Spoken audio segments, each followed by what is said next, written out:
It started with a notification on my phone. A simple ding that would unravel my life. I was sitting in my car outside my favorite coffee shop, waiting for my order, when the message popped up. It was from my best friend, Alex. We hadn't spoken in a while, but the subject line read, "I think you need to see this." Inside was a single screenshot of my wife, Emma, laughing with someone I didn't recognize at first.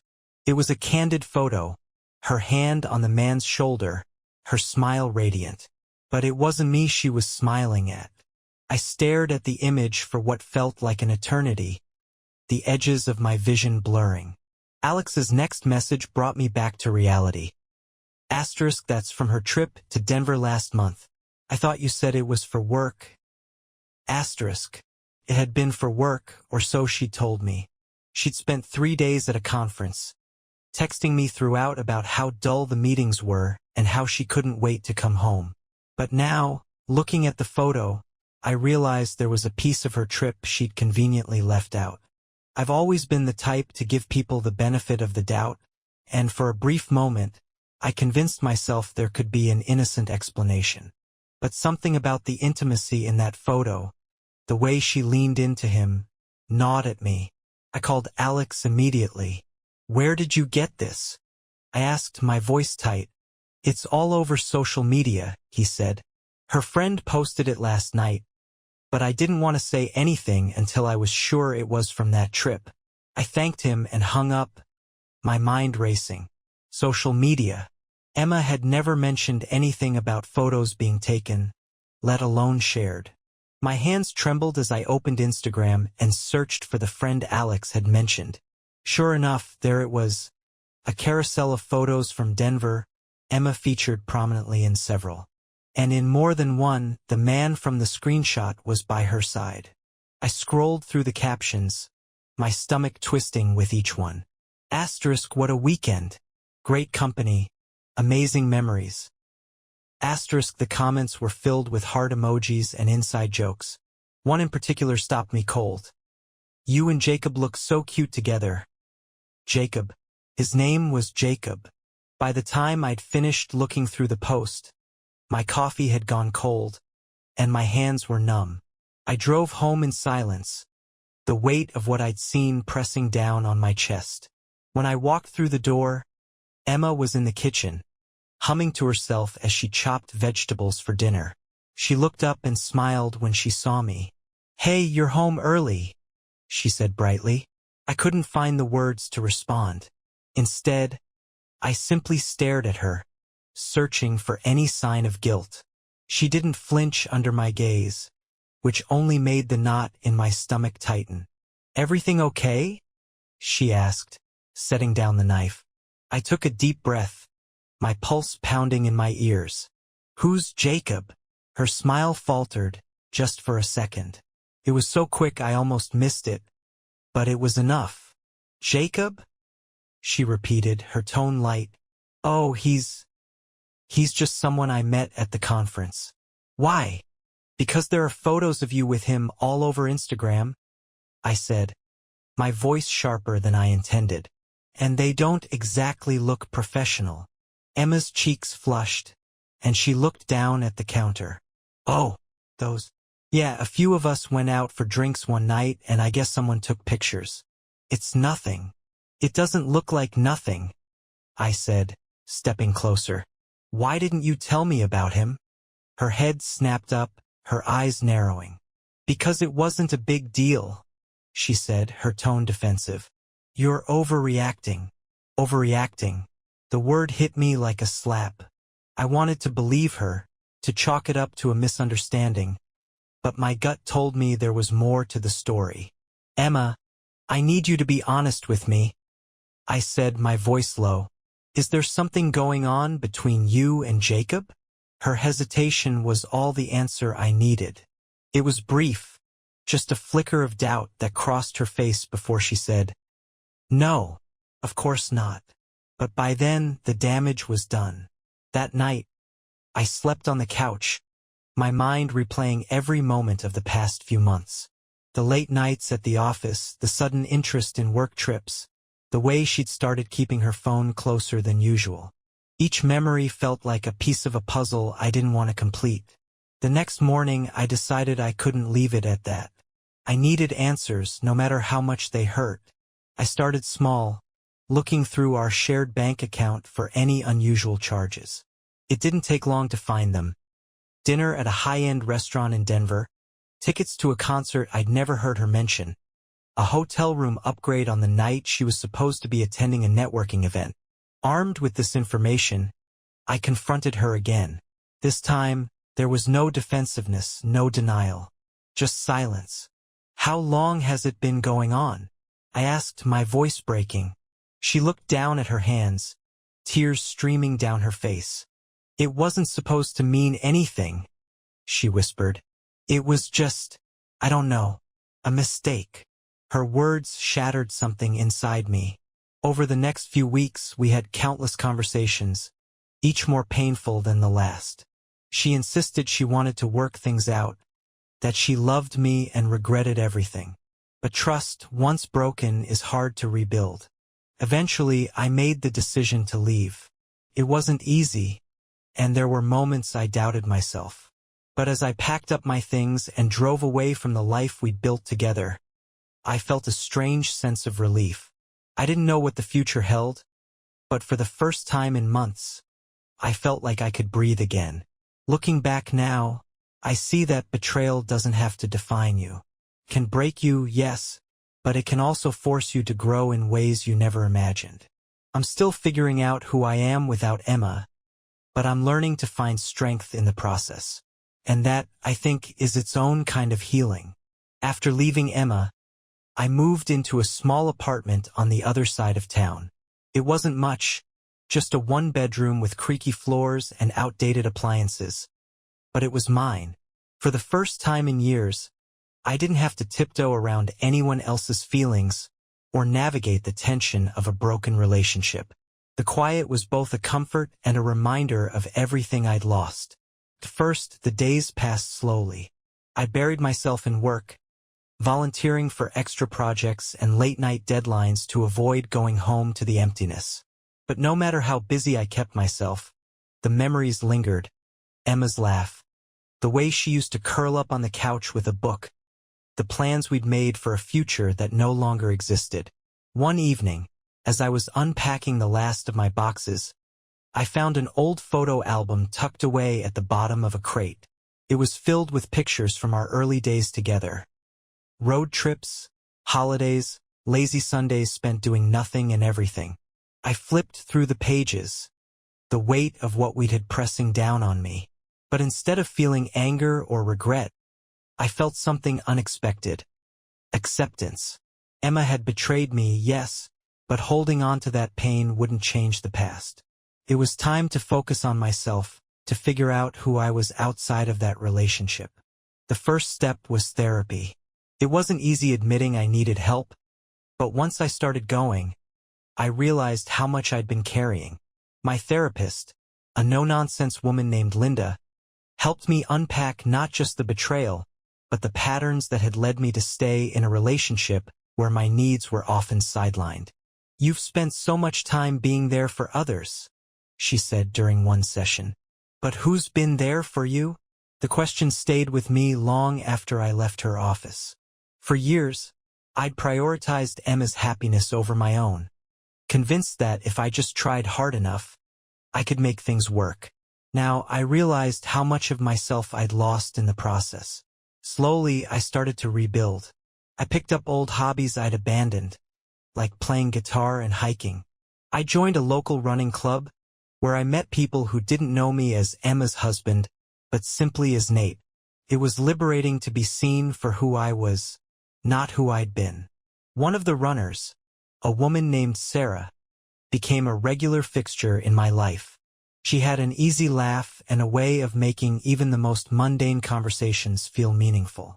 We started meeting for coffee after runs, talking about everything from our favorite books to the challenges of navigating adulthood.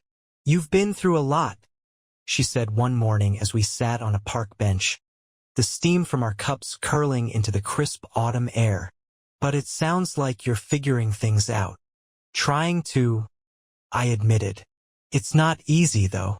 Some days it feels like 2 steps forward, 1 step back. That's still progress, she said, smiling. You're moving forward. That's what matters. Her words stuck with me. Moving forward didn't mean forgetting what had happened. It meant learning from it, growing because of it. Over time, Sarah became more than just a friend. She was patient with me, understanding when I hesitated to let her in. And when I finally did, it felt like coming up for air after years of being underwater. Through Sarah, I learned to trust again, not just in others but in myself. I realized that I wasn't defined by Emma's betrayal or the pain it had caused. I was more than the sum of my mistakes and heartbreaks. Looking back now, I see that leaving Emma was the beginning of a journey I hadn't expected to take. It forced me to confront parts of myself I'd ignored for too long and to rediscover the things that made me who I am. The road wasn't easy, but it led me to a place of clarity and peace I'd thought was out of reach. Emma's betrayal no longer feels like the defining moment of my life. Instead, it's a chapter, painful, yes, but also necessary. It taught me that even when things fall apart, there's always a way to rebuild. And sometimes, what you create in the aftermath is stronger and more beautiful than anything you had before. As time passed, I found myself stepping more fully into a new version of life. The memories of Emma and what we had faded into the background. Like a distant hum you only notice when you stop to listen. What replaced it was something far richer. A life built on intention and clarity. Sarah became an integral part of that life. What started as a friendship born of shared runs and coffee chats had blossomed into something deeper. She was patient, kind, and unapologetically herself. Where Emma had once filled me with questions and insecurities, Sarah offered quiet confidence and mutual respect. One evening, after a long day at work, Sarah and I sat on the balcony of her apartment, overlooking the city skyline. The golden hues of the sunset bathed everything in a warm light. "Do you ever think about reaching out to her?" Sarah asked gently, her fingers tracing the rim of her wine glass. It wasn't the first time the topic had come up, but now it felt less like a wound and more like a faint scar. "Sometimes," I admitted, "not because I want to go back, but I guess there's a part of me that wonders if she's okay." Sarah nodded thoughtfully. "That's the kind of person you are. Always wanting closure. Always wanting to make sure everyone else is all right." Her words struck a chord. She was right. Even now, I carried a sense of responsibility for Emma's well-being, despite everything that had happened. But for the first time, I realized it wasn't my job to ensure she was okay. My focus was here now with the life I was building. As the weeks turned into months, my relationship with Sarah deepened. She encouraged me to take risks I'd once avoided, whether it was applying for a promotion at work or picking up an old dream of writing.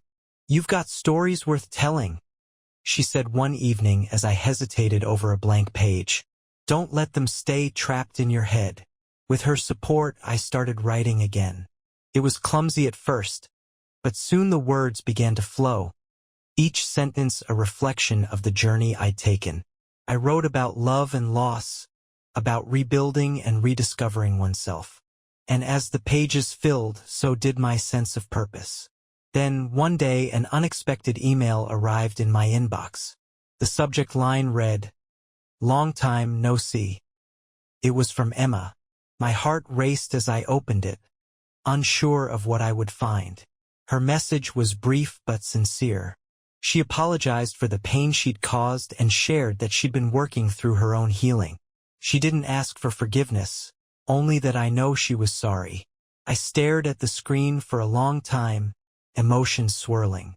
Finally, I responded, "Thank you for reaching out. I'm glad to hear you're doing well. I found peace, and I hope you have too." When I hit send, I felt an unexpected lightness.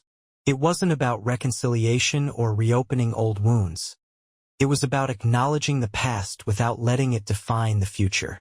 That night, as I shared the exchange with Sarah, she smiled and squeezed my hand. "You've come a long way," she said. So had we. Together, we continued to build a life rooted in trust and shared dreams. The pain of the past didn't vanish, but it no longer held power over me. Instead, it served as a reminder of how far I'd come and how much I'd grown. Looking ahead, the future felt open and bright. And for the first time, I knew I wasn't just surviving. I was truly living.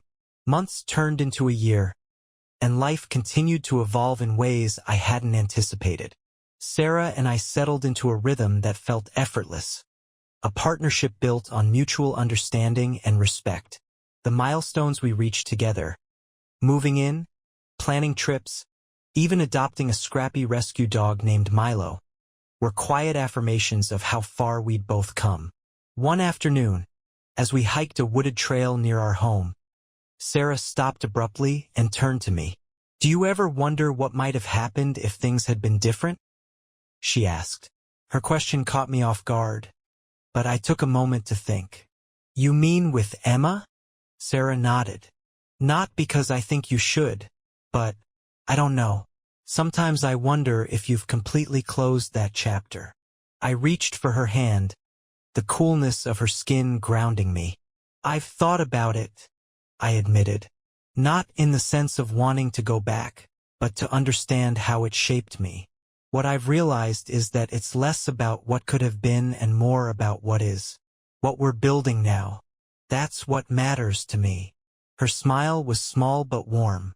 "That's good to hear," she said softly. "I don't want to replace anything. I just want to be part of where you're going." Her words stayed with me long after the hike. That evening, as we sat on the porch with Milo curled up at our feet, I felt an overwhelming sense of gratitude. The life we were creating wasn't flashy or grand, but it was steady and real, the kind of foundation I'd always wanted but never thought I'd have. Then, one day, another email arrived. This one wasn't from Emma. It was from Alex, the same friend who'd sent me the screenshot that started it all. The subject line simply read, "Thought you should know." Inside was a link to a blog post written by Emma. The title caught me immediately. What I learned from losing everything. I hesitated before clicking, unsure if I wanted to dive back into that world. But curiosity won out, and I found myself reading her words. The post was raw and unflinching, a candid account of the choices she'd made and the consequences they'd wrought. She wrote about the pain of watching her actions dismantle her marriage, the loneliness that followed, and the long road to rebuilding herself. For a long time, I blamed everyone but myself. It was easier to point fingers than to face the truth. But eventually I had to stop running. I had to sit with the pain and understand it. Only then did I begin to heal. I finished reading, a strange mix of emotions swirling inside me. It wasn't about reopening wounds. It was about seeing how far we'd both come. Emma's growth didn't change what had happened, but it offered a sense of closure I hadn't realized I needed. When I shared the post with Sarah, she read it carefully, her expression thoughtful. "She's doing the work," she said. "That's more than a lot of people can say." "It doesn't make what happened okay," I said. "No, but it means she's taking responsibility," Sarah replied. "And that's something." For the first time, I felt a sense of peace not just for myself but for Emma too. Her journey was hers to navigate, just as mine was mine. The threads of our lives had once been tightly woven together, but now they existed independently, each stronger for the separation.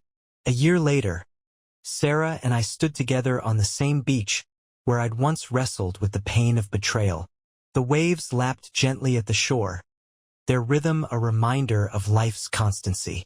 Milo darted through the surf, barking at seagulls and wagging his tail with unbridled joy.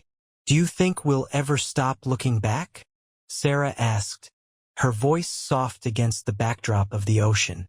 I considered her question carefully before answering. I don't think it's about stopping. I think it's about learning to look back without losing sight of what's ahead. She smiled, leaning into me as the sun dipped below the horizon. What's ahead looks pretty good to me.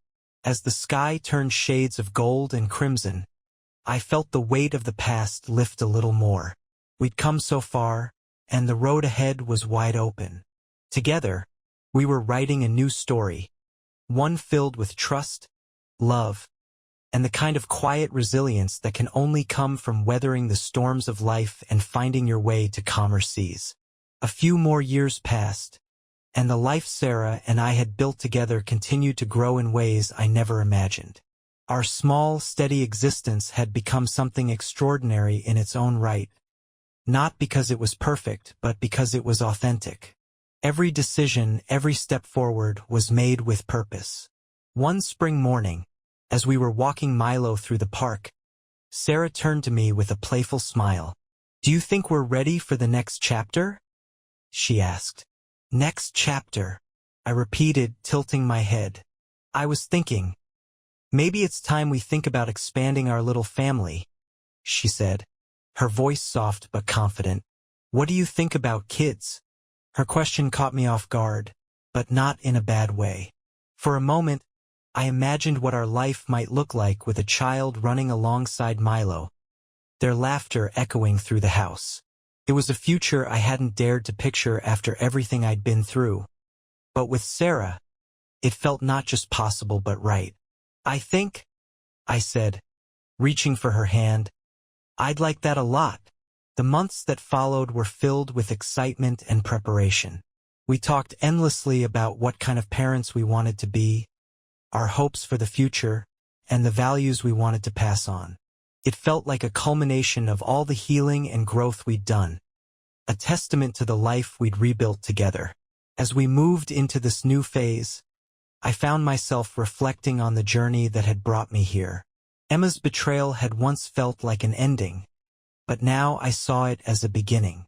It had forced me to confront my own insecurities, to rediscover who I was, and to learn what it meant to truly love and be loved in return.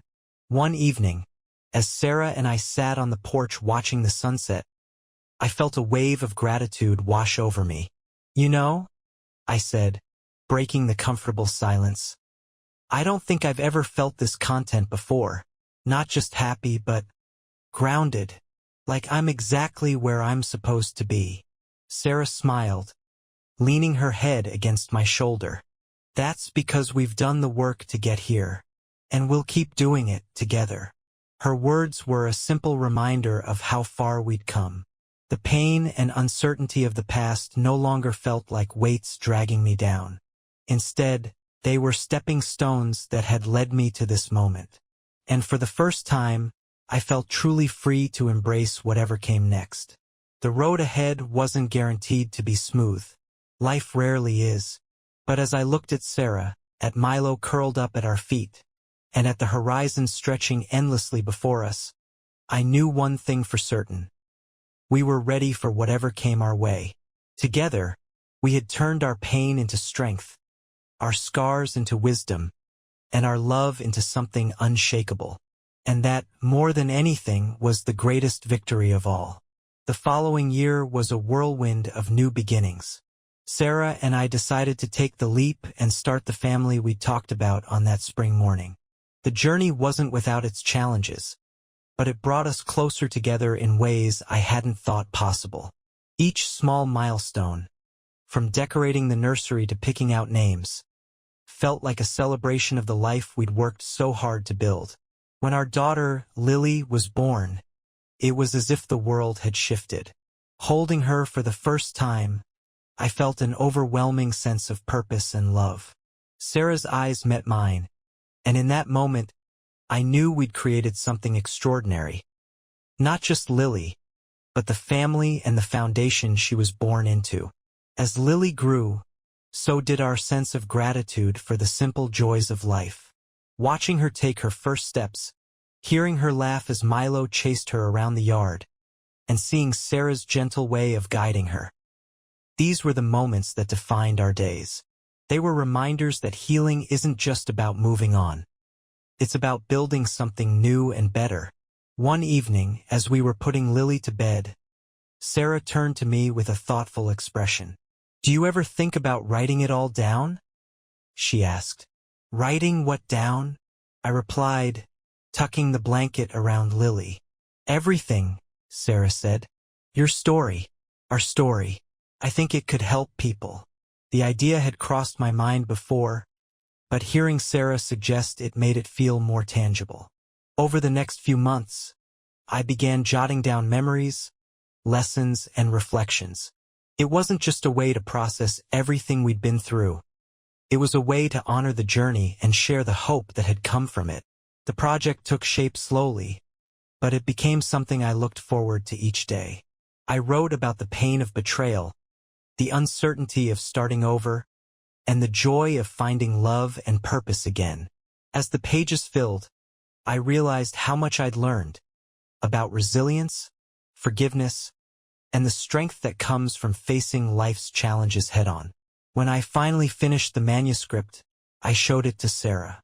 She read it over the course of a weekend, her eyes misty when she handed it back to me. "This is beautiful," she said. "You've captured so much, and I think you're right. This could help people." With her encouragement, I submitted the manuscript to a few publishers. To my surprise, one of them picked it up, and within a year the book was published. Titled Rebuilding: A Journey of Loss, Love, and Resilience, it found its way into the hands of people who needed it most. The messages and letters I received from readers were humbling, each one a reminder that our struggles and triumphs can resonate far beyond ourselves. Life continued to evolve in wonderful ways.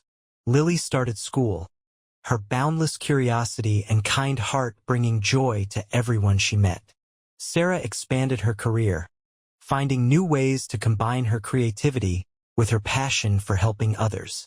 And I found a new sense of purpose in connecting with readers, speaking at events, and sharing the lessons I'd learned. One day, as we sat together in our backyard watching Lily and Milo play, Sarah turned to me with a smile. "Do you think we've finally written the last chapter?" she asked, her tone light but curious. I shook my head, smiling back. "I don't think life works that way, but I do think we're writing something beautiful, one chapter at a time." As the sun dipped below the horizon, casting its golden light over our little corner of the world, I felt an overwhelming sense of peace.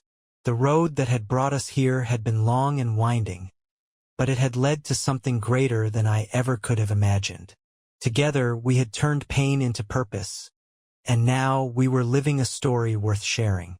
A few years after the publication of Rebuilding: A Journey of Loss, Love, and Resilience, life had settled into a rhythm that felt like the culmination of all the growth and healing Sarah and I had experienced. Lily was now old enough to read the book herself, a thought that once would have filled me with trepidation, but now felt like a natural progression of sharing our story. One evening, while we were sitting in the living room, Lily picked up a copy of the book from the coffee table. She turned to me with a curious look. "Dad," she began, "why did you decide to write this?" I paused, caught off guard by the simplicity of her question. "Because," I said carefully, "sometimes the hardest things we go through can help other people. Sharing what I learned felt like a way to make something good out of something painful." Lily nodded, her young mind processing the weight of my words. "Did it help you too?" I smiled, touched by her insight. "More than I ever thought it would." As Lily grew older, Sarah and I continued to nurture the life we had built. Sarah's career in creative therapy expanded, and she started hosting workshops for people who had experienced loss and were seeking ways to heal through art. Her ability to connect with others and guide them toward finding their own strength never ceased to amaze me. For my part, the success of Rebuilding opened doors I hadn't anticipated. I began working with nonprofits focused on mental health and resilience, helping to create programs for individuals navigating betrayal, divorce, and rebuilding their lives. The work was deeply fulfilling, and it allowed me to channel my experiences into something meaningful. One day, as I prepared to give a keynote speech at a conference on resilience, I found myself reflecting on how much had changed since the days when I was piecing my life back together after Emma's betrayal. Standing at the podium, looking out at an audience filled with people searching for hope, I shared a simple truth. Healing is not a destination. It's a journey. It's about taking one step at a time, even when the road ahead feels uncertain. And it's about realizing that the life you rebuild can be even more beautiful than the one you lost. The applause that followed was humbling, but what stayed with me most were the conversations afterward. People approached me with their own stories, their own struggles, and their own hopes. Each one reminded me why I'd chosen to share my journey in the first place. Back at home, as the years continued to unfold, Sarah and I often found ourselves marveling at the unexpected paths life had taken us on. One evening, as we sat together on the porch watching Lily and Milo chase fireflies in the yard, Sarah turned to me with a thoughtful expression. "Do you ever think about what you would say to your younger self?" she asked. I considered her question carefully before answering. I think I'd tell him that it's okay to let go of what's broken. That sometimes the things we hold onto the tightest are the very things keeping us from moving forward. And that the life waiting for him is worth the pain it takes to get there. Sarah smiled, her hand finding mine. "I think he'd be proud of who you've become." The thought filled me with a quiet sense of pride. Not just in myself but in the life we'd created together. The journey hadn't been easy, but it had been worth every step. As the sun set that evening, casting a golden glow over our little world, I felt an overwhelming sense of gratitude. Gratitude for the pain that had taught me resilience, for the love that had shown me what was possible, and for the family that had made every moment of the journey worthwhile. And as I watched Lily and Milo play in the fading light, I knew that while our story would continue to evolve, its foundation was unshakable. Together, we had written a life filled with purpose, love, and the kind of hope that endures through anything. And that was the greatest chapter of all. The next chapter of our lives unfolded in ways that neither Sarah nor I could have anticipated. With Lily now a teenager, our home became a hub of creativity and activity. Milo, though older and slower, still followed her around faithfully, his tail wagging whenever she sat down to sketch or write. Sarah's workshops had grown into a full-fledged program that was gaining recognition far beyond our community. Her approach to creative therapy, blending art, storytelling, and resilience training, was transforming lives, and she was frequently invited to speak at conferences and lead sessions around the country. One evening, as Sarah prepared for an upcoming trip, she turned to me with an idea that had clearly been simmering for a while. "What if we started something together?" she asked, her voice full of possibility. I looked up from the book I was reading, intrigued. "What do you mean?" "A center," she said, sitting down beside me. "A place where people can come to heal and grow. We could combine what we've both learned, your work with resilience and mine with creative therapy, and create something truly impactful." The idea took root immediately. Over the next few months, we poured our energy into planning what would become the *Horizon Center for Healing and Growth. The name felt fitting, a nod to the journey we'd taken to get here and the endless possibilities that lay ahead. The center opened its doors a year later, and the response was overwhelming. People came from all walks of life, each with their own stories of struggle and triumph.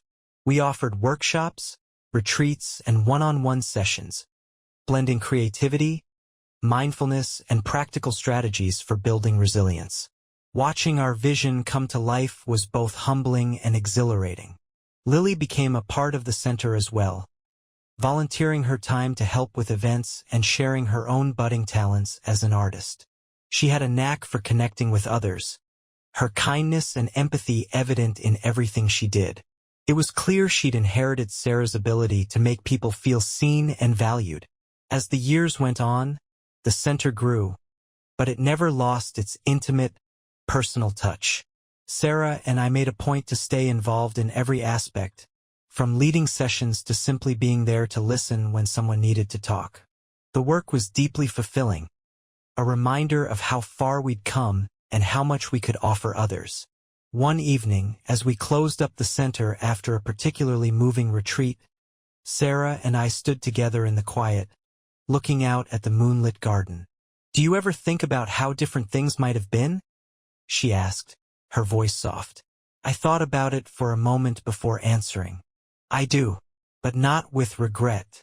Everything we've been through has brought us here, and I wouldn't trade this for anything."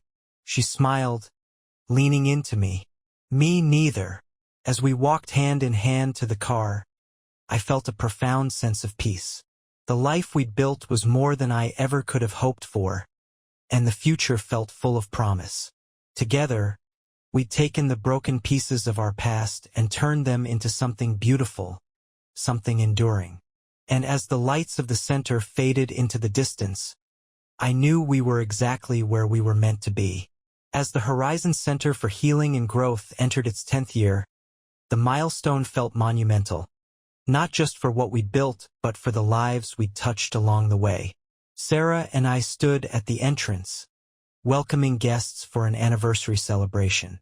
The evening was alive with laughter and music, a testament to the community that had grown around our vision. Lily, now in her 20s, had blossomed into a confident young woman with a talent for art that took our breath away. She had just returned from her first independent gallery show in New York, her paintings a celebration of resilience and hope.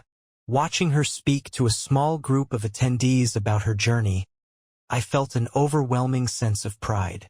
"She's remarkable," Sarah said, appearing at my side with a glass of sparkling water. "She gets it from you," I replied, smiling. "I think she gets it from us," Sarah said, leaning her head against my shoulder. The celebration continued late into the evening, with former participants of the center sharing their stories. One woman approached us near the end of the night, her eyes shining with emotion. "I just wanted to say thank you," she said. "This place saved my life. When I came here, I was at my lowest point. But through your programs, I found myself again. I'll never forget what you've done for me." Her words stayed with me as we drove home that night. Sarah reached over and squeezed my hand. "You realize how much of a difference you've made, right?" she asked. "We've made," I corrected her. As life continued to unfold, the center became more than a place of healing. It became a legacy. Sarah and I began to step back, empowering a new generation of leaders to carry the mission forward. Watching them bring fresh energy and ideas to the center was bittersweet but also deeply satisfying. We had created something that could thrive without us, a testament to the strength of its foundation. In our personal lives, Sarah and I focused on savoring the quieter moments. We traveled more, exploring the places we'd always dreamed of seeing. Milo, who had been with us through so much, eventually passed away, leaving a hole in our hearts that we filled with memories of his loyalty and love. Lily continued to amaze us with her growth and accomplishments, and her visits home were always filled with joy and laughter. One evening, as Sarah and I sat on the porch of our home overlooking the garden, she handed me a journal. "What's this?" I asked. "It's everything I've written about our journey," she said. "I think it's time we told the story together." The idea of collaborating on a book felt both daunting and exhilarating.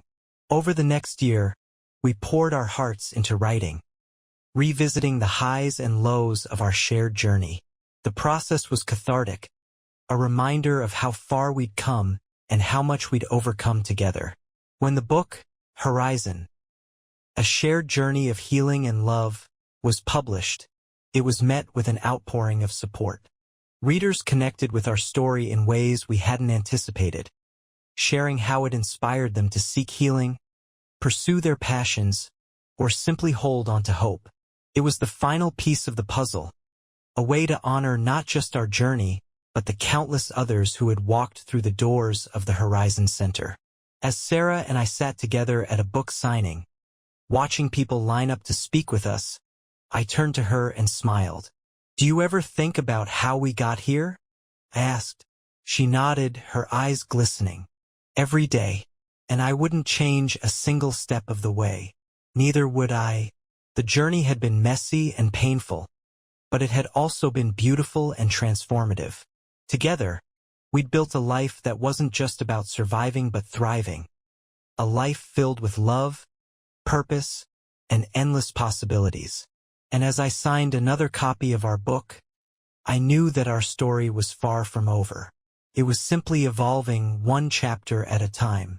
A few years after the publication of Horizon, a shared journey of healing and love, Sarah and I found ourselves at a new crossroads. The success of the book had amplified the reach of the Horizon Center, bringing in people from across the country seeking inspiration, guidance, and support. It was both humbling and overwhelming. One quiet morning, as we sat on the porch with coffee in hand, Sarah broke the silence. "I think it's time we take a step back," she said softly. I looked at her, surprised. "Step back? From the center?" "Not entirely," she clarified. "But we've poured so much of ourselves into it. Maybe it's time to trust that we've built something strong enough to stand on its own." Her words made sense, even if they were hard to hear. The center had become an extension of us, but it had also become a platform for others to carry forward the mission we'd started. Over the next few months, we began transitioning more responsibilities to the incredible team we'd cultivated. Watching them step into leadership roles was bittersweet but also filled us with pride. With more time on our hands, Sarah and I revisited dreams we'd put on hold. We spent a summer traveling through Europe, exploring quaint villages and bustling cities, savoring the freedom of simply being present. Lily joined us for part of the trip, her sketchbook ever in hand, capturing the beauty she saw around her. One evening, as we watched the sun set over the rolling hills of Tuscany, Lily turned to us with a thoughtful expression. "Have you ever thought about what's next for you?" she asked.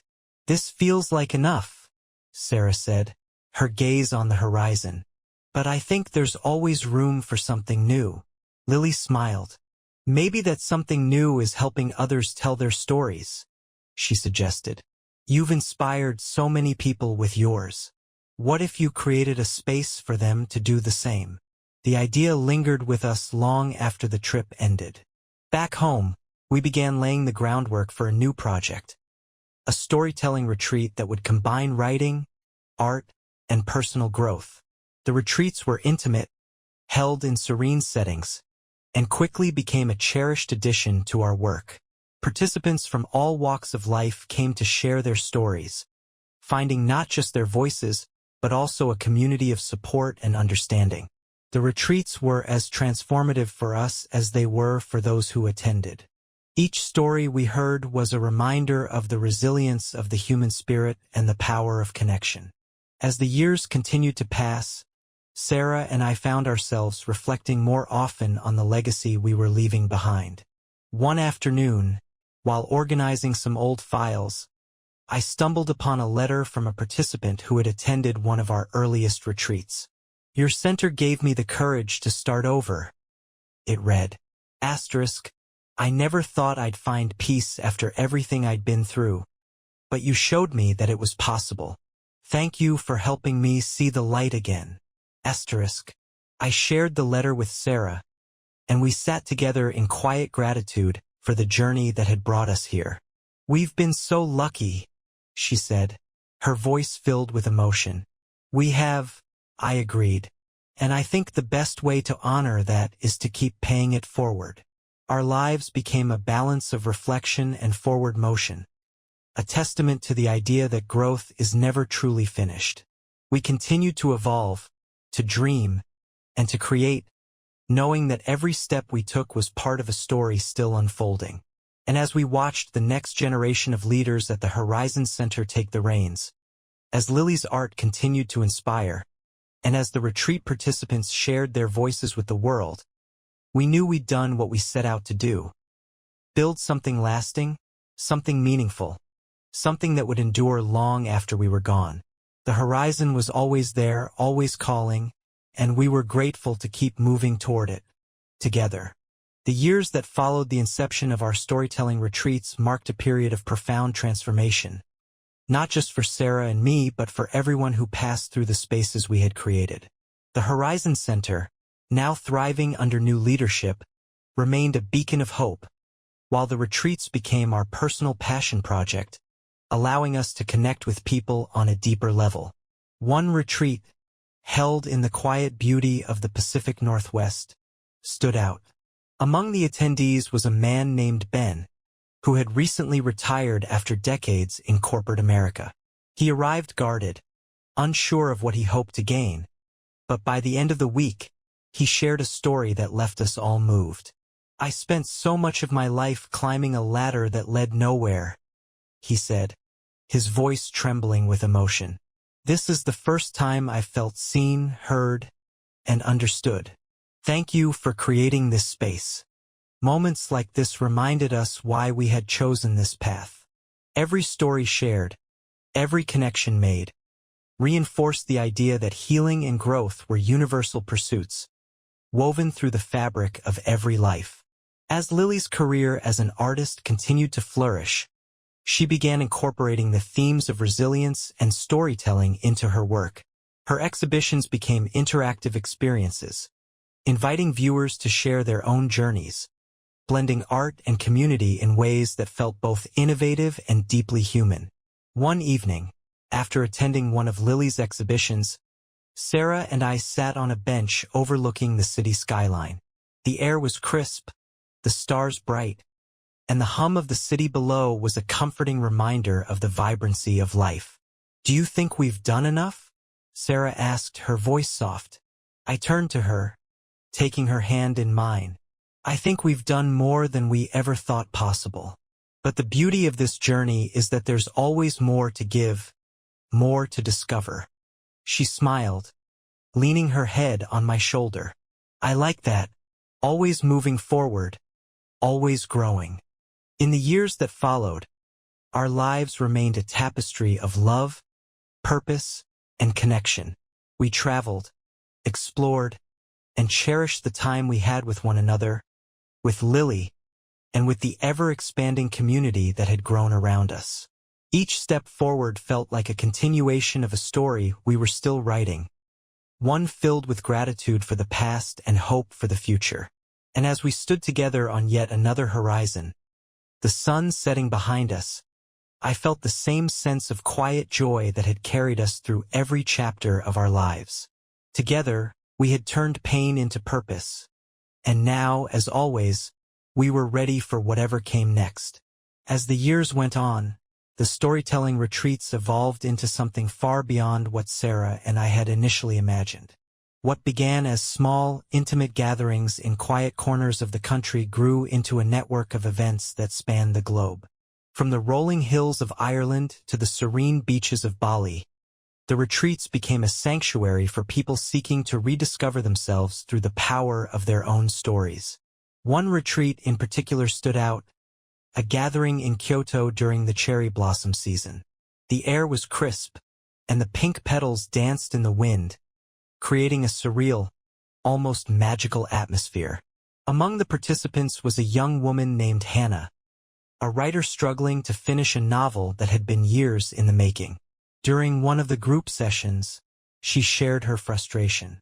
"I feel like my story isn't good enough," she confessed. "Like it doesn't deserve to be told." Sarah, ever the gentle guide, leaned forward. "Every story deserves to be told, Hannah," she said.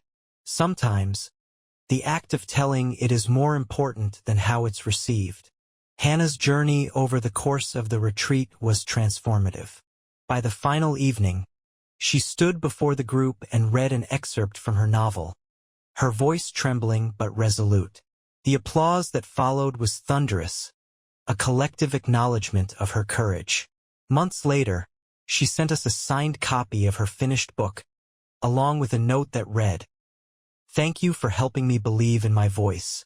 Back at home, Sarah and I continued to find joy in the simplicity of our daily lives.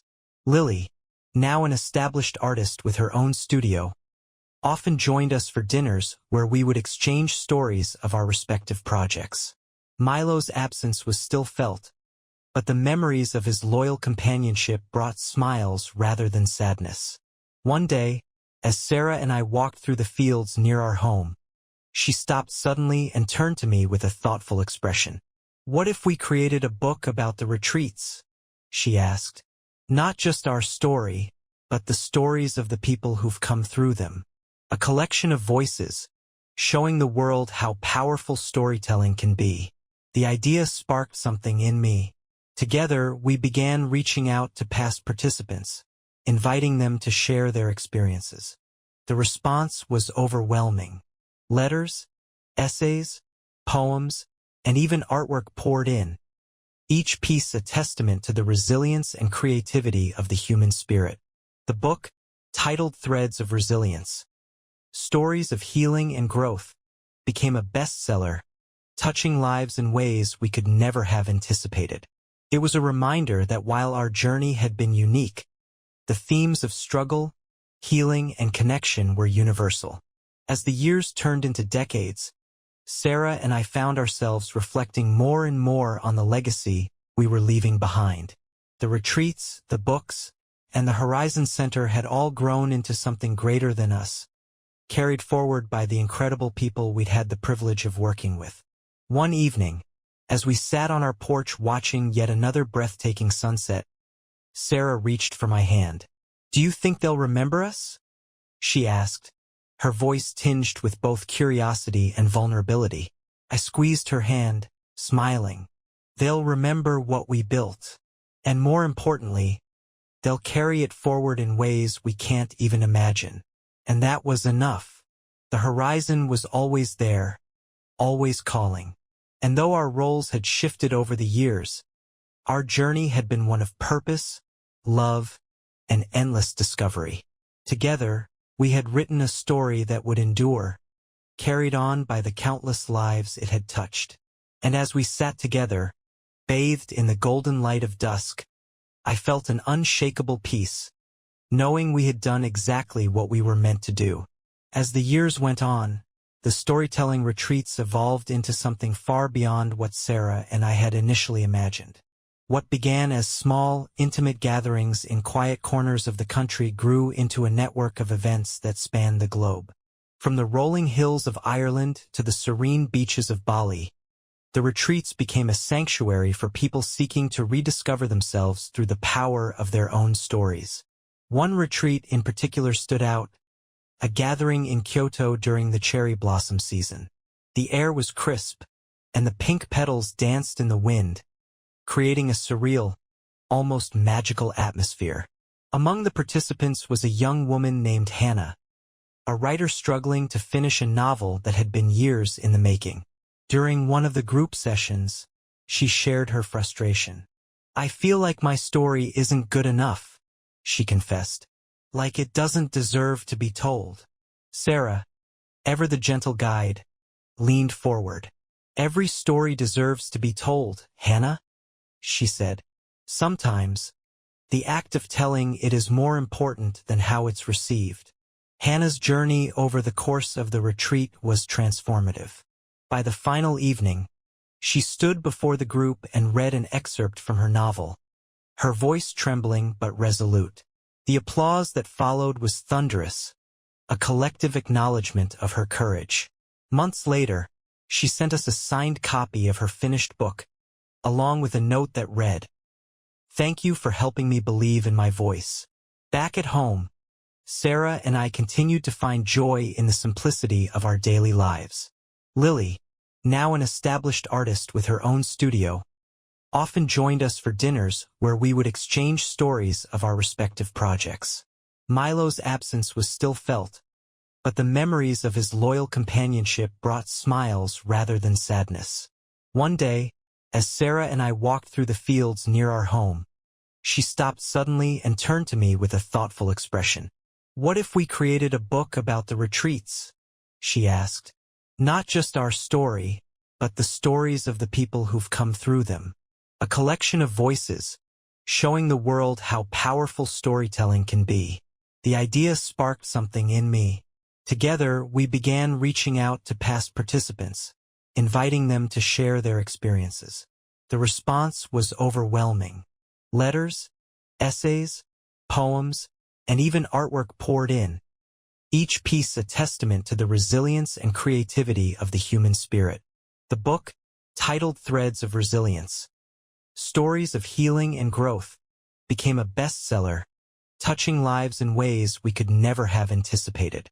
It was a reminder that while our journey had been unique, the themes of struggle, healing, and connection were universal. As the years turned into decades, Sarah and I found ourselves reflecting more and more on the legacy we were leaving behind. The retreats, the books, and the Horizon Center had all grown into something greater than us, carried forward by the incredible people we'd had the privilege of working with.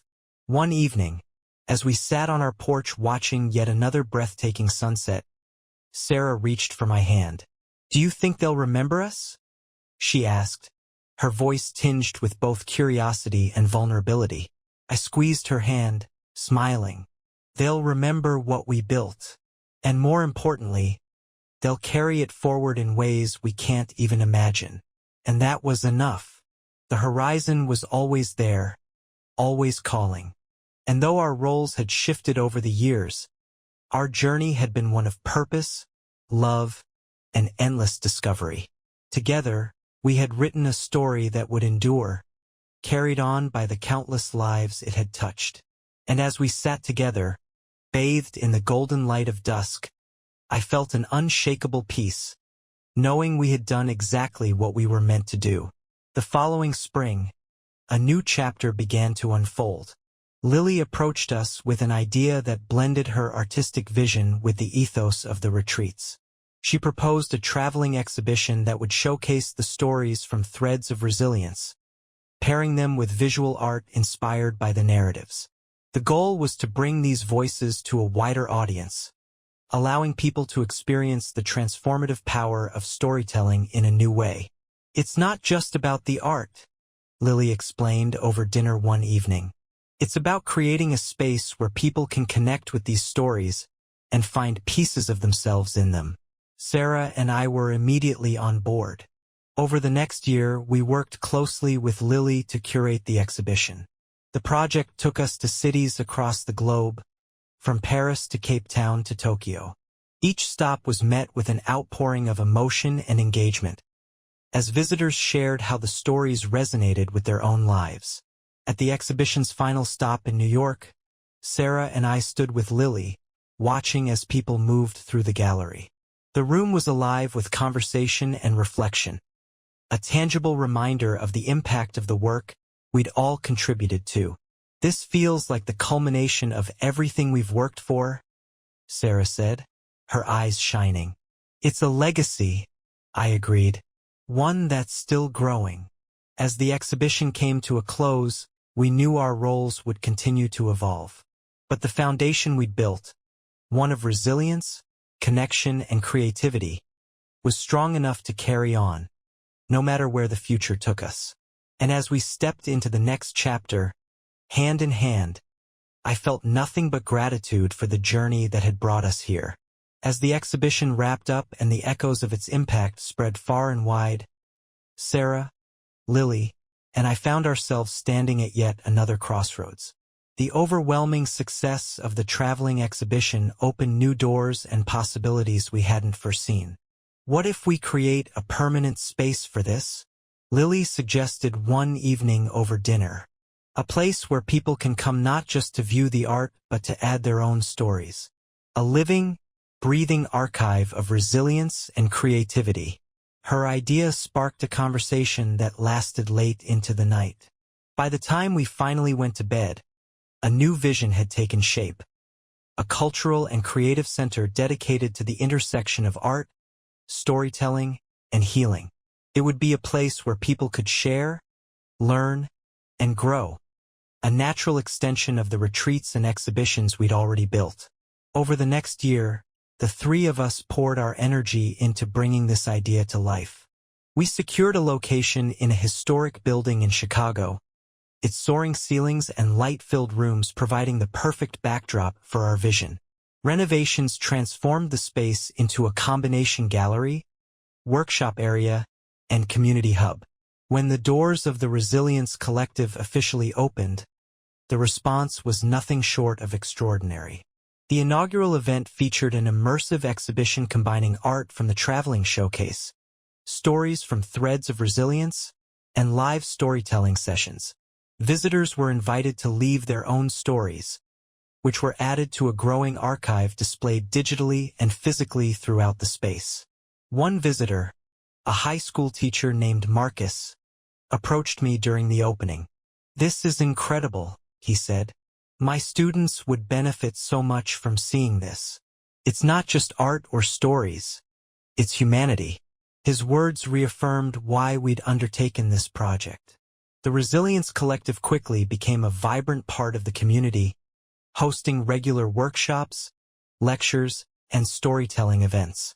It drew people of all ages and backgrounds, each bringing their unique perspectives and experiences. For Sarah and me, this new chapter felt like a culmination of everything we'd worked for, yet it was also a fresh beginning.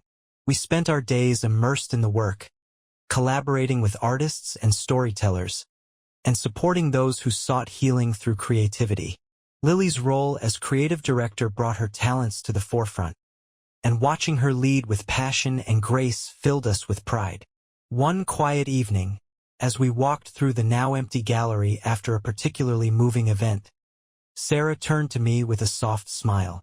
"Do you ever think about how far we've come?" she asked. "All the time," I replied, "and I'm constantly amazed. Not just by what we've built, but by how many lives it's touched." She nodded, her gaze sweeping across the room. "It's a reminder that even the hardest moments can lead to something beautiful." As the Resilience Collective grew, so did its impact. Partnerships with schools, community organizations, and even international groups extended its reach beyond anything we'd imagined.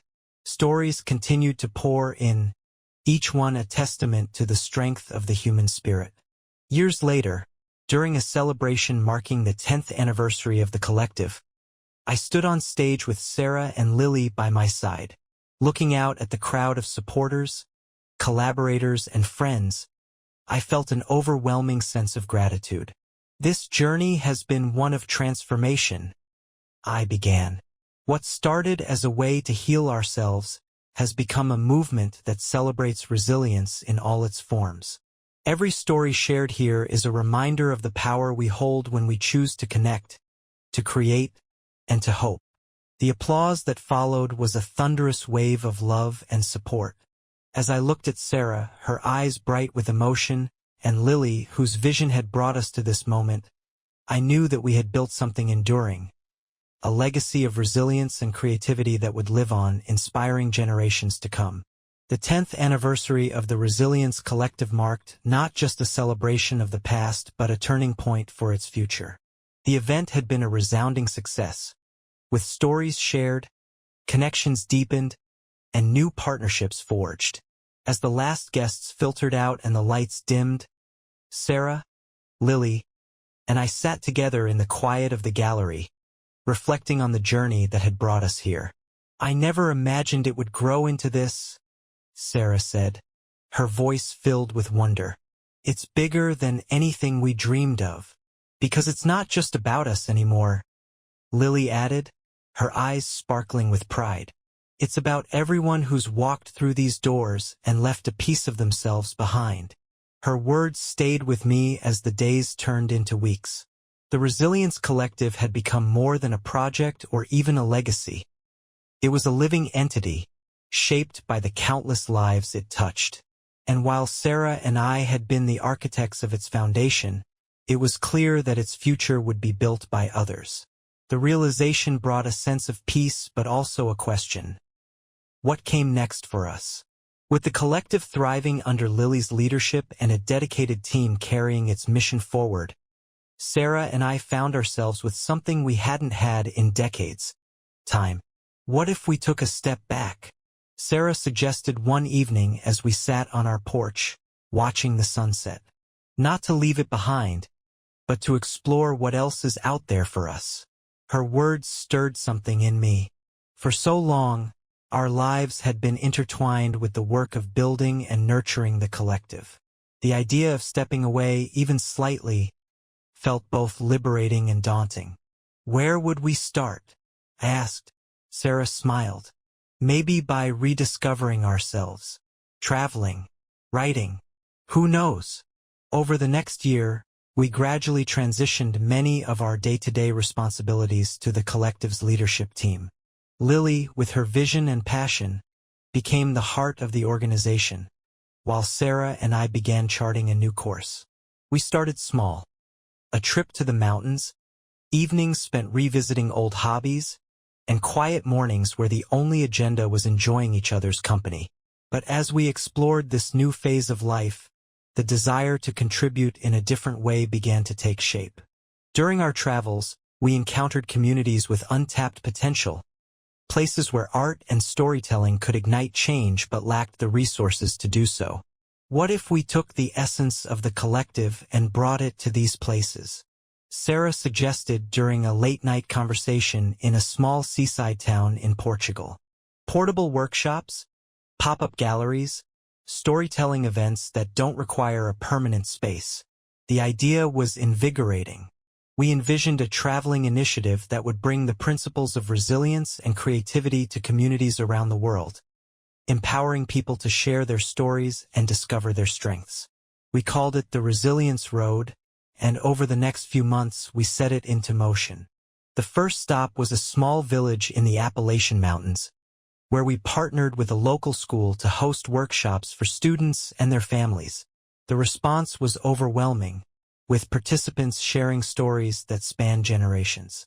From there, we traveled to a bustling city in South Africa, where a pop-up gallery showcased the art and narratives of local creators. Each stop brought new challenges and rewards, reaffirming the universal power of storytelling and connection. For Sarah and me, the Resilience Road became a journey of renewal. It allowed us to engage with the world in a way that was both meaningful and deeply personal. And while the collective remained the heart of our legacy, this new endeavor became its soul, a reminder that growth and discovery are lifelong pursuits. As the years continued to pass, our lives became a balance of reflection and forward motion. The Resilience Collective thrived, Lily's leadership taking it to new heights, while the Resilience Road brought the spirit of our work to places we'd never imagined. One evening, as Sarah and I sat by a campfire under a canopy of stars in a remote desert, she turned to me with a contented smile. "Do you think we've finally done enough?" she asked. I reached for her hand, the warmth of her touch grounding me. "I think we've done exactly what we were meant to do, and the best part is, it's still unfolding." Together, we watched the flames dance, the night air filled with the sounds of life, both past and present. And as the horizon beckoned once more, we knew we would continue to answer its call. One step, one story, one moment at a time. The conclusion of the Resilience Road initiative felt like a perfect culmination of years spent building, traveling, and connecting. Yet, as Sarah and I reflected on everything we'd accomplished, we both felt that there was still more to explore. Not in the physical sense, but in how our journey could inspire the future. Lily, now a seasoned leader of the Resilience Collective, encouraged us to put our thoughts into another book. "You've spent years listening to stories," she said, "but your story is far from finished. People want to know what you've learned from all of this. Not just the successes but the struggles, the lessons that brought you here." Her suggestion planted a seed. Over the next few months, Sarah and I began outlining what would become our most personal project yet. A book titled Infinite Horizons, A Life of Resilience and Growth. The process of writing was unlike anything we'd done before. Instead of focusing solely on external stories, we turned inward, revisiting pivotal moments from our lives together. We wrote about the pain of betrayal and the healing that followed, the joy of creating something meaningful, and the quiet but powerful realization that growth is never truly complete. One chapter focused on our time with the Resilience Road, detailing the incredible stories of people we'd met along the way. Another explored the early days of the collective, the doubts and fears we'd faced, and the triumph of seeing it evolve into a global movement. Interwoven throughout were reflections on love, partnership, and the beauty of creating a life that mattered. When the book was published, the response was overwhelming. Readers from all walks of life reached out to share how our journey had resonated with their own. Some wrote about finding the courage to leave toxic relationships, others about pursuing long-abandoned dreams. Each message was a reminder of the ripple effect of vulnerability and connection. With the book's success, we were invited to speak at conferences and events, sharing our insights with audiences hungry for inspiration. One such event took place in a packed auditorium in London. As I looked out at the sea of faces, I felt a familiar mix of nerves and gratitude. Resilience isn't about never falling, I said, my voice steady. It's about learning how to get back up, again and again. It's about finding strength in connection, in creativity, and in the belief that no matter how dark the night, the horizon is always there, waiting for the light to return. The standing ovation that followed was humbling. As Sarah and I stepped off the stage, hand in hand, I couldn't help but feel an overwhelming sense of fulfillment. We had come so far, not just in miles but in understanding what it meant to truly live. Back home, life settled into a peaceful rhythm. The Resilience Collective continued to thrive under Lily's leadership, and we remained involved as mentors and advisors. Sarah took up painting, finding joy in the quiet act of creation, while I began mentoring young writers, helping them find their voices. One evening, as we sat together on the porch watching the sunset, Sarah turned to me with a thoughtful expression. "Do you think we've reached the end of our journey?" she asked. I considered her question carefully before shaking my head. I think journeys like ours don't have endings. They just keep evolving. Every story we've heard, every person we've met, every project we've started, it's all part of something bigger. And as long as we're here, there's always more to discover. She smiled, leaning her head against my shoulder. I like that. Infinite horizons. Together, we watched the sky turn shades of orange and pink, the world quiet and full of promise.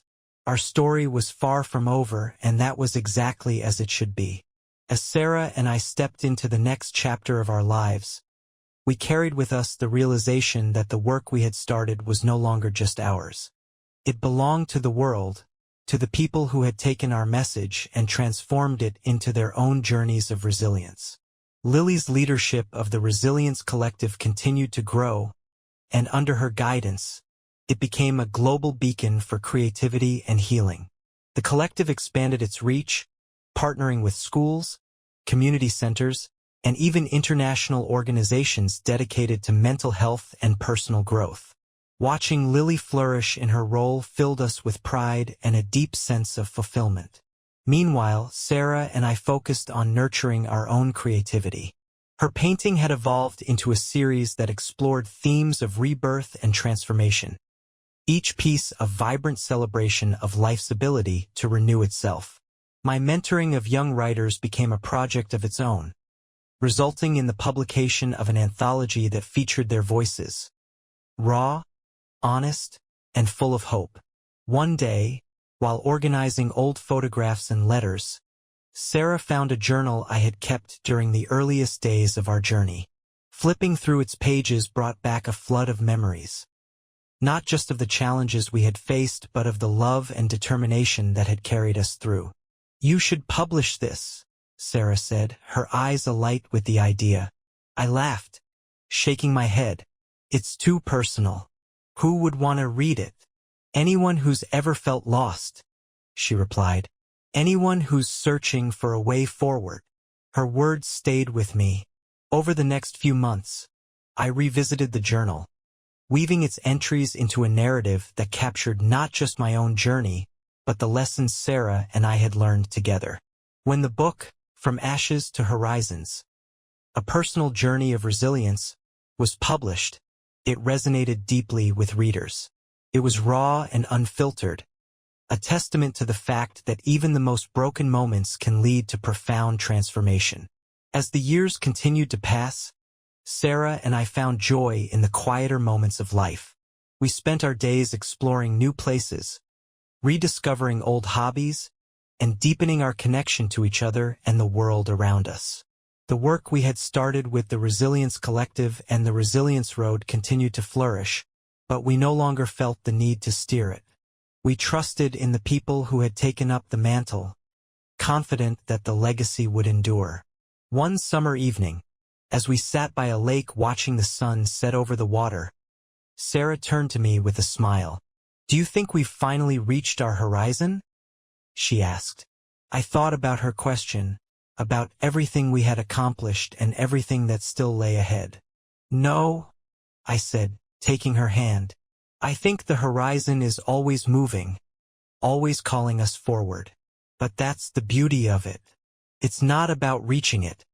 It's about the journey it inspires." She leaned her head on my shoulder, and together we watched the sky fade from gold to deep indigo.